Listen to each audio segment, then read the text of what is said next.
کہ صرف میرے مصطفیٰ کی عظمت سننے کے لیے، اور جب تک یہ جذبہ تمہارا سلامت رہے دنیا کی کوئی طاقت تمہیں خرید نہیں سکے گی۔ بہت اچھا۔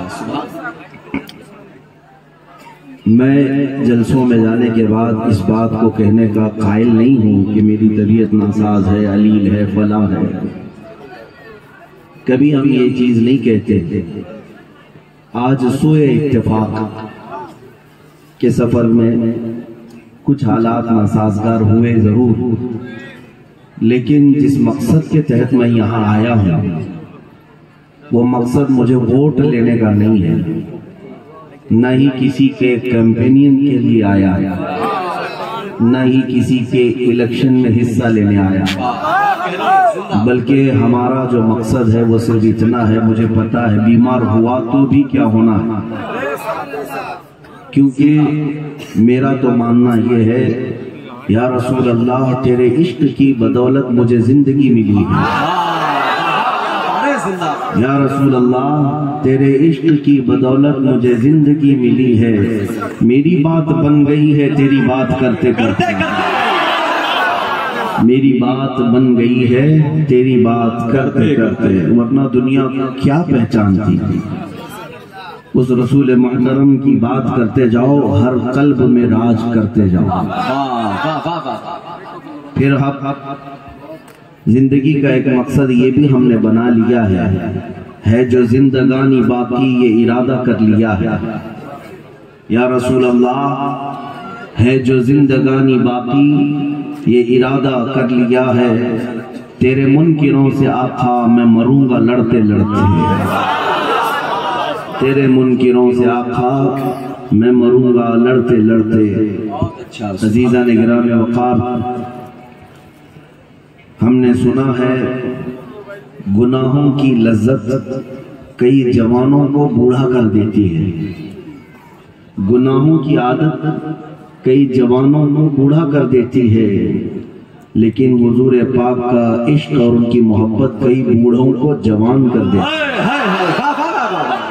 سبحان اللہ۔ اللہ کریم وہی عشق کی دولت، وہی محبت ہم سب کو عطا فرمائے، اس لیے کہ ہم نے دیکھا ہے گناہوں کے اڈوں پر راج کرنے والے 25 سالہ 30 سالہ جوان یا 35 سال کے نوجوان ریٹائرڈ ہوتے ہوئے نظر آئے، ان کا جسم بھی اور روح بھی کھوکھلی ہوتی نظر آئی، لیکن عشق مصطفیٰ میں جینے والا 75 سالہ بوڑھا بھی ہزاروں آنکھوں کی ٹھنڈک بنتا ہوا بھی نظر آیا۔ زندہ باد۔ ہم نے اپنی آنکھوں سے دیکھا ہے 25-30 سال کے جوان میں وہ خوبصورتی نہیں تھی جو 75 سال کے تاج الشریعہ میں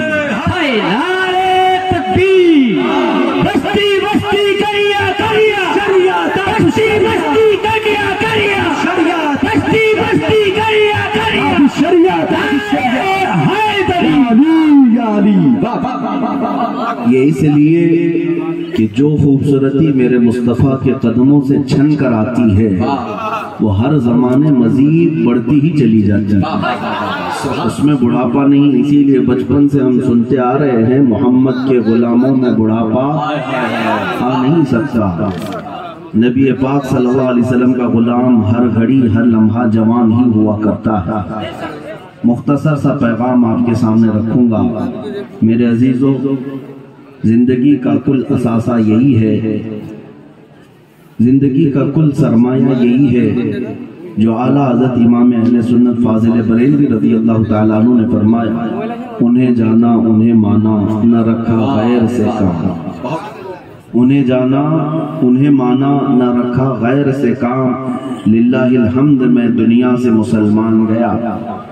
میں نے زندگی میں دیکھا بھی ہے اعلیٰ حضرت کا یہ شعر، اعلیٰ حضرت فاضل بریلوی رحمۃ اللہ علیہ فرمایا کرتے، اپنے دل کا ہے انہی سے آرام، سونپے ہیں سارے انہی کو سب کام، لو لگی ہے کہ اس در کے غلام چارہ درد رضا کرتے ہیں۔ نبی پاک صلی اللہ علیہ وسلم کو جس نے اپنے سارے معاملات سونپ دیے، اور اپنے آپ کو ان کے حوالے کر دیا تو پھر اسے دنیا کے تھپیڑوں سے موسموں سے ڈرنے کی ضرورت نہیں، جو ہوگا میرے مصطفیٰ سنبھالیں گے۔ سبحان اللہ۔ تمہارے ساتھ نبی پاک صلی اللہ تعالی علیہ وسلم کی ذات ہے تو پھر کسی بات کا خوف نہیں۔ میں آج لمبی تقریر کرنے کا اہل نہیں ہوں آج آپ کے سامنے، لیکن ابھی بغداد شریف کی زیارت سے لوٹا تو وہاں پر پڑوس ملک کے اور آس پاس کے کئی علماء آئے ہوئے تھے۔ بہت سارے علماء نے ملاقاتیں کی۔ ایک عالم دین نے مجھے پکڑ کر کے یہ پوچھا، کہا کہ ہم آپ کی تقریریں سنتے ہیں، آپ کے ملک میں تو نہیں رہتے، لیکن ہم یہ سوچتے ہیں کہ حالات آپ کے ہاں بڑے خراب ہیں، سوشل میڈیا اور دوسرے نیوز سے ہم سنتے آ رہے ہیں، اتنے خراب ہوتے چلے گئے کہ حکومتیں ظالم آپ کے ہاں بیٹھی ہیں، روز نت نئے اسلام کے خلاف حربے اپنائے جاتے ہیں، ایسے میں آپ آزاد طریقے سے بول کیسے رہے ہیں؟ ہر جگہ آپ کی تقریریں کیسے ہو جاتی ہیں اور کیسے بولتے ہیں؟ میرے عزیزو، یہ میری تعریف کے لیے نہیں کہتا، انہوں نے میرا ہاتھ پکڑ کر کے یہ سوال کیا اور کہا ہم آزاد جگہ پر جہاں اسلام کے متعلق ہم کھل کے بول سکتے ہیں وہاں اتنی بولنے کی ہمارے پاس طاقت نہیں، اور کفار و مشرکین کے نرغے میں آپ کیسے بول رہے ہیں؟ جب میں بغداد میں تھا ان سے یہی عرض کیا، مولانا صاحب آپ کو معلوم ہونا چاہیے کیا دبے جس کی حمایت کا پنجہ سے، زندہ آباد۔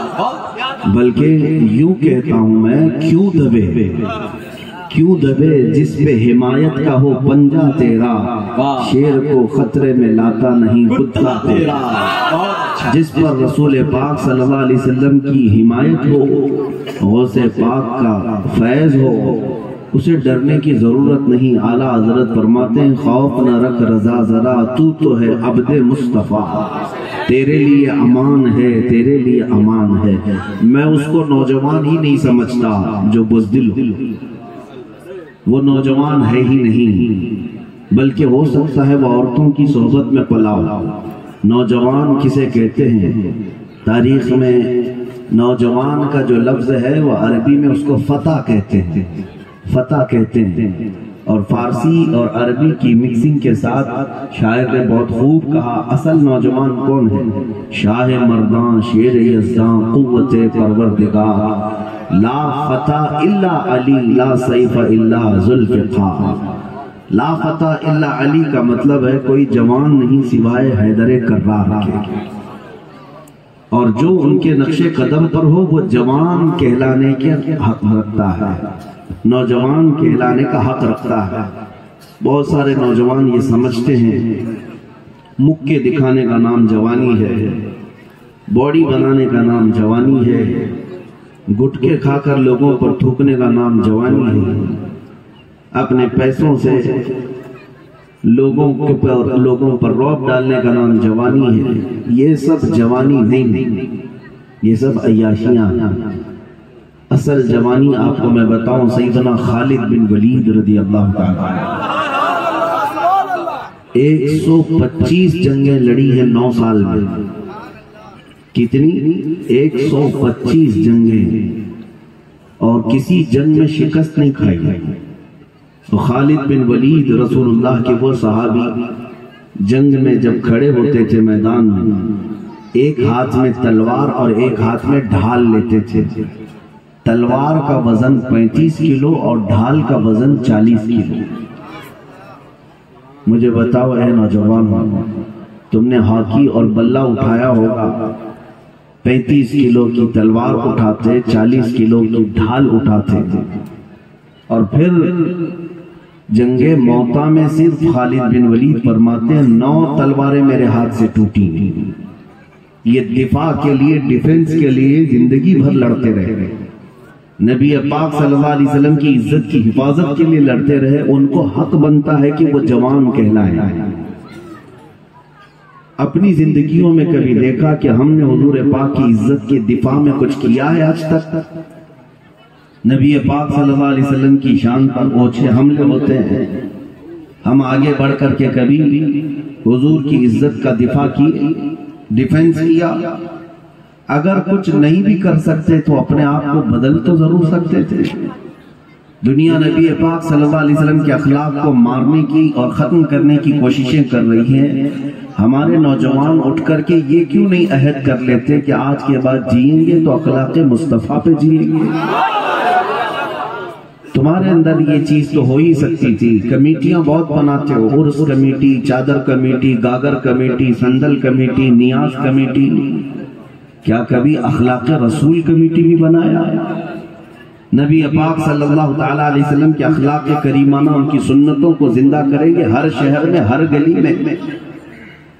اور آج ان ظالم کفار و مشرکین کو جواب دینے کا سب سے بہترین کام تم کر سکتے ہو نوجوان، تم کر سکتے ہو۔ ہم اسٹیجوں سے بول رہے ہیں، ہمارے پاس ممبر ہے، ہم بول رہے ہیں، تمہارے پاس اسٹیج نہیں، ممبر نہیں، تم کیسے جواب دو؟ تم کیسے جواب دو؟ تمہارے جواب دینے کا طریقہ یہ ہے کہ یہ خبیث ظالم نبی پاک صلی اللہ علیہ وسلم کے نام سے چڑھتے ہیں، اخلاق سے چڑھتے ہیں، تم ہر گلی کوچے میں اسی طرح بن سور کر کے نکلو کہ تمہاری داڑھی بھی نظر آئے، تمہاری ٹوپی بھی نظر آئے۔ اگر کوئی چڑھتا ہے تو چڑھے، جلتا ہے تو جلے اور اسی میں وہ مرے، لیکن تم اس بات پر فخر کیوں نہیں کرتے؟ تمہیں شرم آتی ہے داڑھی رکھنے میں؟ حضور کی سنت ہے، نبی پاک صلی اللہ علیہ وسلم کے اخلاق۔ شرم آتی ہے کہ داڑھی کیسے رکھوں، لوگ کیا بولیں گے، لوگ کیا بولیں گے؟ ارے ان کو ہم نے دیکھا ہے چوٹی رکھنے میں شرم نہیں آتی، تمہیں داڑھی رکھنے میں کیوں شرم آتی؟ لوگ بالیاں بھی پہن لیے، چوڑیاں بھی پہن لیے، نتھنیاں بھی پہن لیے نوجوان، اور داڑھی رکھنے میں شرم آ گئی۔ اگر نبی پاک صلی اللہ علیہ وسلم کا چہرہ کائنات کا سب سے حسین چہرہ ہے تو اس چہرے کی پیروی کرنا چاہیے یا ایرے غیرے کی پیروی کرنی چاہیے؟ جب آپ کو پتا ہے میرے نبی پاک صلی اللہ علیہ وسلم کا چہرہ سب سے حسین ہے تو اسی چہرے کے پیچھے چلنا چاہیے۔ اور ہم نے بزرگوں سے سنا ہے قبر میں جس وقت تم جاؤ گے فرشتے آئیں گے، اٹھائیں گے، اور حضور بھی تشریف لائیں گے، اور تمہیں فرشتے پوچھیں گے ان کے بارے میں کیا کہتا تھا؟ تم حضور کی طرف دیکھ کر کے کہنے جا رہے ہوگے کہ یہ میرے رسول ہیں۔ نبی پاک صلی اللہ علیہ وسلم اپنا چہرہ پھیر لیں گے۔ بزرگوں نے فرمایا، حضور پاک صلی اللہ علیہ وسلم فرمائیں گے خبردار میری طرف مت دیکھنا، اس لیے کہ دنیا میں تجھے میرا چہرہ پسند نہیں تھا، دنیا میں میرے چہرے کی طرح تو بنانا پسند نہیں رکھتا تھا، آج اس کو پکار جس کا چہرہ تجھے اچھا لگتا تھا۔ مجھے بتاؤ اے نوجوانوں، قبر میں اگر مصطفیٰ کریم صلی اللہ علیہ وسلم ہم سے منہ پھیر لیں تو کس کو دہائی کے لیے پکار گا؟ کس کی فریاد؟ کون مدد کے لیے آئے گا؟ اسی لیے اعلیٰ حضرت نے فرمایا آج لے ان کی پناہ، آج مدد مانگ ان سے، کل نہ مانیں گے قیامت میں اگر مان گیا۔ زندگیاں بہت بیت گئی ہیں جوانوں، عنقریب موت کی دستک آنے والی ہے، عنقریب ہمارے گھروں پر ملک الموت کا نزول ہوگا، اور تمہیں پتہ بھی نہیں ہوگا کہ کبھی توبہ کی مہلت ملے گی بھی کہ نہیں ملے گی۔ اپنے رسول کو راضی کر کے جائیں گے یا نہیں جائیں گے؟